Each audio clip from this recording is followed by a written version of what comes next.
Қайырлы күн балалар, 10-шы бөлім 7-8 сабақпен жалғастырамыз. Қашғария сапары деп аталады бөлім.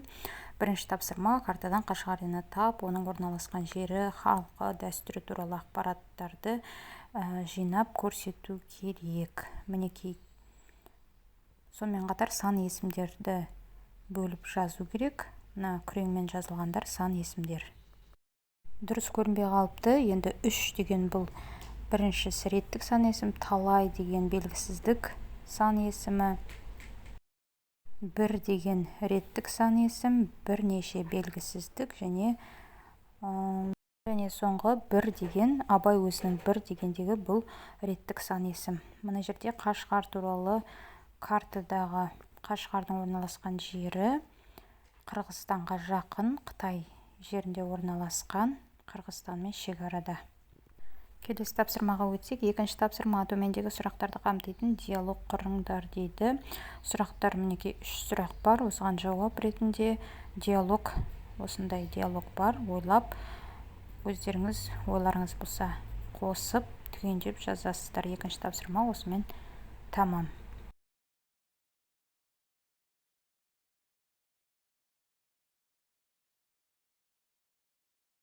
Келесі 3-ші тапсырма: мәтінді тыңдай отырып, сандық деректік материалдарды жазып ал, олардың жасалу жолдарын түсіндір. Яғни сан есімдерді теріп жазу керек мәтіннен, тыңдалымдағы мәтіннен, және сол сан есімдердің мағынасына қарай мінекей бұлай бөліп жаздым. Мына сан есімдердің барлығы мәтінде кездеседі.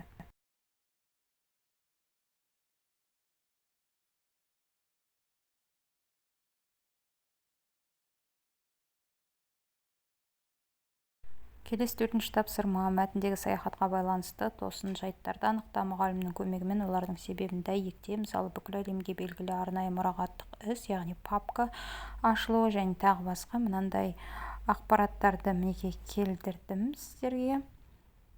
Осыны көшіріп жазсаңыздар болады. Келесі тапсырмаға өтеміз. 5-ші тапсырма: тыңдалған мәтіндегі Шоқанға қатысты ақпараттарды сүйеніп, саяхатшыға мінездеме бер. Яғни Шоқанға мінездеме беру керек. Мәтінде жұрнақ арқылы жасалған туынды сөздерді қолдан дейді. Олардың қай сөз табына жататындығын анықта.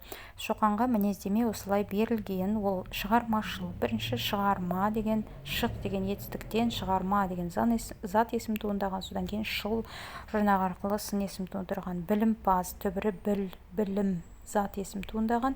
Паз сын есім. Ізденімпаз, ол да із бірінші зат есім. Ізде етістік.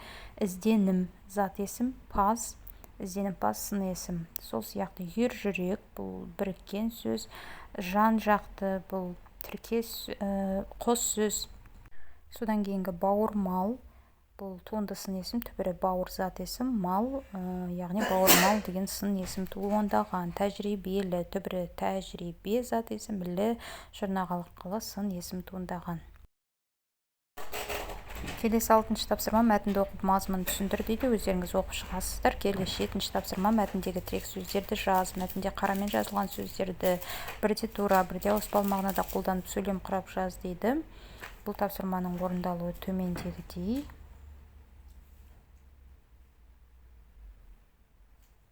Мінекей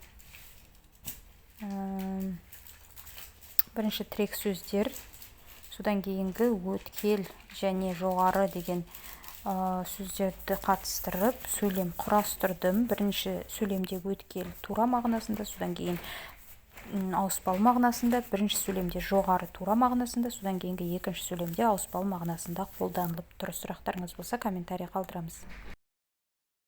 8-ші тапсырма: мәтіннің тақырыбы мазмұнына сай ма? Егер оның дұрыстығын құптасаң немесе өзгертсең, оның себебін дәлелдеп айт дейді. Бұл сұраққа мен төмендегідей өз ойымша жауап бердім. Егер басқа пікірлеріңіз болса, міндетті түрде қосып жазыңыздар.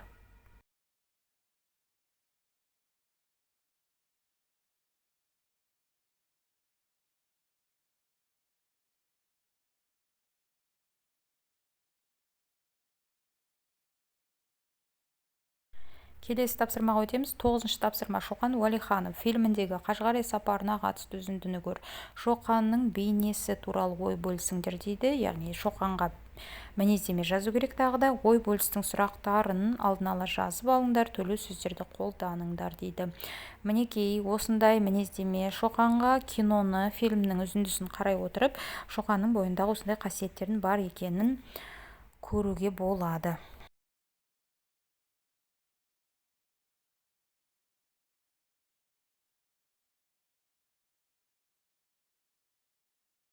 Және соңғы 10-шы тапсырма бұл үй жұмысы ретінде берілген болса керек. Төмендегі мәтінді оқы дейді. Мәтін мазмұнына сүйеніп, осы сапарға жұртшылықты шақырып, жарнамалық мәтін жаз. Талаптар: жарнама мәтінінің сөз көлемі 100 сөз, мазмұны қысқа әрі тартымды болсын дейді. Яғни бұл іс-шара туралы, Шоқан ізімен жасалатын экспедиция туралы жазылған. Бұл жерде мәтін 100 сөзден құралса керек. Мен нақты санаған жоқпын, өздеріңіз санап шығыңыздар. Осындай қысқаша жарнамалық мәтін.